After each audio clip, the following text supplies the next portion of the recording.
আসসালামু আলাইকুম, welcome back to my new another blog. কেমন আছেন সবাই? আই হোপ সবাই অনেক ভালো আছেন। আজকে হলো ভালোবাসায় ভরা একটি কেক আমি ডেকোরেশন করব, আর সেটা আপনাদের সাথে শেয়ার করব। তো এখানে তো আমি একটা স্টিকার বসিয়ে দিয়েছি, যেটার মধ্যে হলো দুইটা পুতুল বসানো, মানে একটা ছেলে একটা মেয়ে। আর মেয়েটা হলো ছেলেটাকে জড়িয়ে ধরে আছে, আর উপরে লেখা আছে আই লাভ ইউ। তো এরপরে হলো আমি এখানে ফন্ডেন্ট দিয়ে কিছু হার্ট বানিয়ে নিয়েছিলাম, সেগুলো বসিয়ে দিলাম। এরপরে হলো আমি ফন্ডেন্ট দিয়ে নামটাও বানিয়ে ফেলেছিলাম, সেটাও বসিয়ে দিলাম। এখানে নামটা ছিল হলো আস্কিম। আস্কিম মানে কি আমি জানি না, মানে এটা কি কারো নাম নাকি সেটাও জানি না। তো আমাকে বলা হয়েছিল এটা মানে বসিয়ে দিতে, তো আমি বসিয়ে দিলাম। এরপরে হলো আমি এখানে ছোট ছোট কিছু হার্ট বানিয়েছিলাম, সেগুলোও বসিয়ে দিচ্ছি। আর এর থেকেও আমি কিছু ছোট ছোট হার্ট বানিয়েছি, সেগুলো এখন বসিয়ে দিব। তো এক এক করে প্রত্যেকটা হার্টে আমি বসিয়ে দিয়েছি। তো এরপরে হলো আমি কিছু এখানে গোল্ডেন সুগার বল বসিয়ে দিব। তো কেকটা যেরকম ছিল পিকচারে আমি সেই রকমই বানিয়ে দিচ্ছি।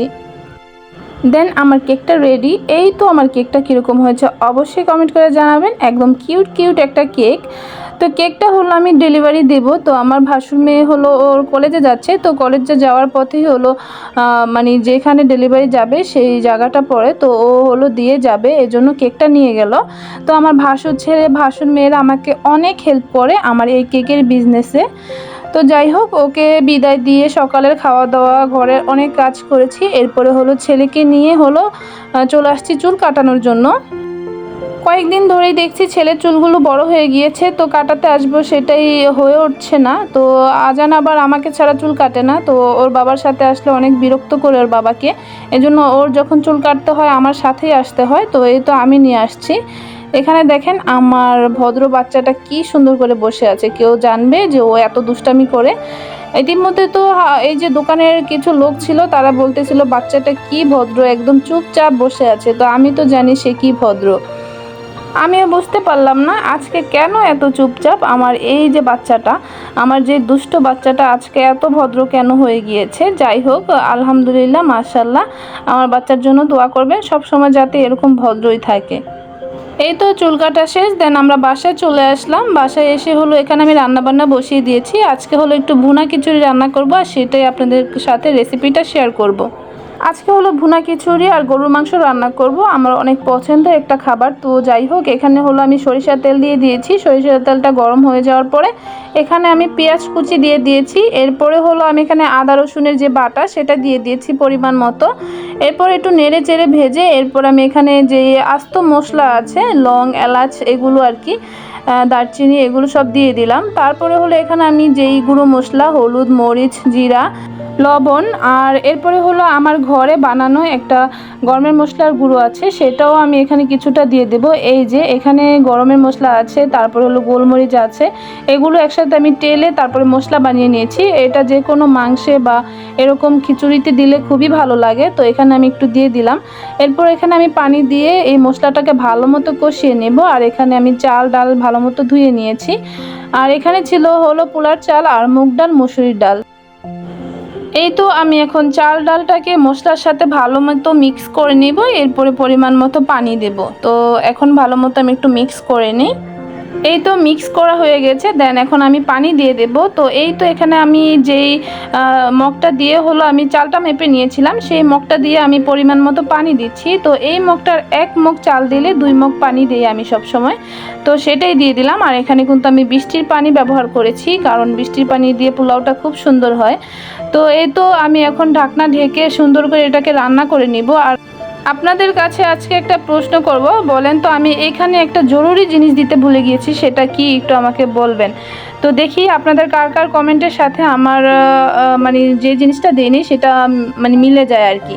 তো বলবেন আমি কোন জিনিসটা দিতে ভুলে গিয়েছিলাম। তো লাস্টের দিকে দেখা যায় একটু লবণ কম হয়েছিল, আমি আরেকটু লবণ দিয়ে দিয়েছি। এই তো আমার ভুনা খিচুড়িটা একদম রান্না করা শেষ, আর এত মজা হয়েছিল। তো যাই হোক, এখানে আমার আরও একটা কেকের অর্ডার আছে, সেই কেকটাও আমি বসিয়ে দিয়েছি। আর এখানে হলো এই যে গরুর মাংসও রান্না করে নিয়েছি ভুনা খিচুড়ি দিয়ে খাওয়ার জন্য। অনেকে আছে ভুনা খিচুড়ির সাথে মাংসটা একসাথে রান্না করে।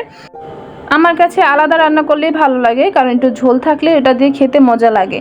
তো যাই হোক, এখানে আজকে আমার রান্নাবান্না শেষ, দুপুরে খাওয়া দাওয়া শেষ করে অনেকক্ষণ রেস্ট নিয়েছি। এরপরে হলো সন্ধ্যার নাস্তা বানাতে চলে আসছি। তো সন্ধ্যাও তো কিছু খেতে হবে, সেটার জন্য প্রিপারেশন নিচ্ছি। তো এখানে হলো আমি কিছু মাংস কেটে নিয়েছি, এরপর এখানে আদা রসুনের বাটা আর কি। তো তারপরে এখানে আমি যে আমার ঘরের মশলাটা, গরমের মশলার গুঁড়োটা, সেটা একটু দিয়ে দিয়েছি। তারপরে দিয়েছি মরিচের গুঁড়ো, লবণ, তারপরে দেব এখানে লেবু, একটু রস করে দেব, মানে রসটা দিয়ে দেব লেবুর। তো এখানে একটু টমেটো সস দিলে ভালো হতো, সস নেই এই জন্য দিতে পারিনি, আপনাদের বাসায় থাকলে অবশ্যই দিয়ে দিবেন। দেন এখন আমি এগুলোকে ভালো মতো মিক্স করে নিব। তো মেখে কিছুক্ষণ রেখে দিব, তারপরে আমি এটাকে ভাজবো। তো ম্যারিনেট করে কিছুক্ষণ রেখে দিয়েছি, এরপরে এখন আমি ভাজতে চলে আসছি। তো এখন হলো আমি এখানে ময়দা নিয়ে নিয়েছি, আর ময়দার সাথে আমি লবণ দিয়ে নিয়েছি পরিমাণ মতো, ভালো মতো মিশিয়ে এখন হলো আমি এখানে মাংসটা ভালো মতো দিয়ে নিচ্ছি, আর চেপে চেপে হলো এখানে ময়দাটা লাগিয়ে নিচ্ছি। তারপরে হলো এটাকে আমি পানিতে দিয়ে দেব। তো পানিতে একটু ভিজিয়ে রাখবো। এরপর আমি আরও কয়েকটা পিস এভাবেই করে নেব, সেমভাবে।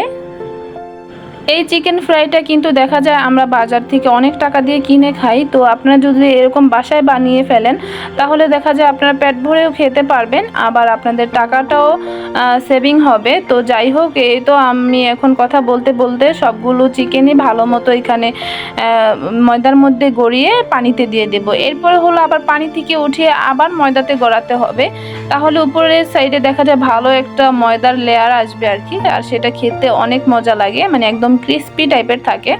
তো সেম টু সেম এভাবে বানানোর চেষ্টা করবেন, আর এই জায়গায় ময়দাটাই ইউজ করবেন, আটা না, ময়দাটাই ইউজ করবেন। এই তো এখন মাংসগুলো আমি আবার পানি থেকে উঠিয়ে আবার ময়দাতে ভালো মতো গড়িয়ে নেব। আমি যেহেতু বাসায় বানিয়েছি, এর জন্য চিকেনের পিসগুলো একটু ছোট ছোট বানিয়েছি। সচরাচর বাজারে যে এরকম চিকেন ফ্রাই বিক্রি করে, সেগুলো হলে একটু বড় বড় সাইজের থাকে। তো আমার কাছে মনে হয় ছোট ছোট সাইজের হলেই সেই মাংসটার ভিতরে মশলাটা ভালো যায়, এজন্য আমরা বাসায় একটু ছোট ছোট করেই কেটে তারপরে হলো ফ্রাইগুলো করি। তো যাই হোক, এখানে আমি এখন সুন্দর মতো ময়দা দিয়ে গড়িয়ে নিচ্ছি। এরপরে হলো আমি ডুবো তেলে ভেজে নেব। তেলটা আমি গরম বসিয়ে দিয়েছি। তো এই তো তেলটা গরম হয়ে গিয়েছে, এখন আমি ভালো মতো মাংসগুলো দিয়ে দেব আর সুন্দর করে ভেজে নিব, মানে দুপাশ সুন্দর করে ভেজে নিব। একদম বেশি ভাজা যাবে না, একটু লাল লাল হয়ে আসলেই তখন নামিয়ে নিতে হবে। আর এই কাজটা করতে হবে একটু মানে লো পাওয়ারেই, কারণ মাংসটাও তো ভিতরে সিদ্ধ হতে হবে। তো এই জন্য আর কি, তো একটু কম পাওয়ারে রান্না করলে দেখা যায় মাংসটা ভালো মতো রান্না হবে। আমি আহামরি রান্নাবান্না পারি না, তবে যতটুকু পারি ততটুকু আপনাদের সাথে শেয়ার করলাম। দেখা যায় অনেক আপুরাই আছে নতুন রাঁধুনি, তাদের জন্য আর কি। তো এভাবে বানিয়ে হাজব্যান্ডকে খাওয়াবেন, একদম হাজব্যান্ড পটে যাবে। তো আমার হাজব্যান্ডকে তো এই রান্নাটা করে খাওয়ালে সেদিন সে খুব খুশি হয়।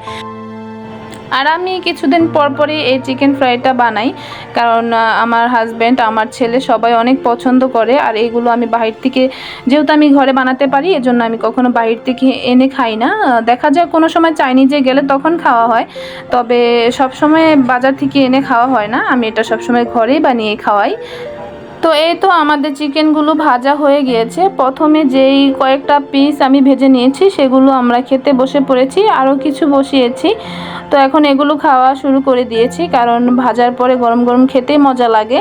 তো এই জন্যই খাওয়া শুরু করে দিয়েছি, আর ওই সাইডে আরও বসিয়েছি, সেগুলো ভাজা হতে থাক। এখানে টিভি দেখছিলাম আর মজা মজা করে খাচ্ছিলাম। তো আজকে খেতে খেতে ভিডিওটি এখানে শেষ করব। দেখা হবে নেক্সট কোনো ভিডিওতে। আল্লাহ হাফেজ, আসসালামু আলাইকুম।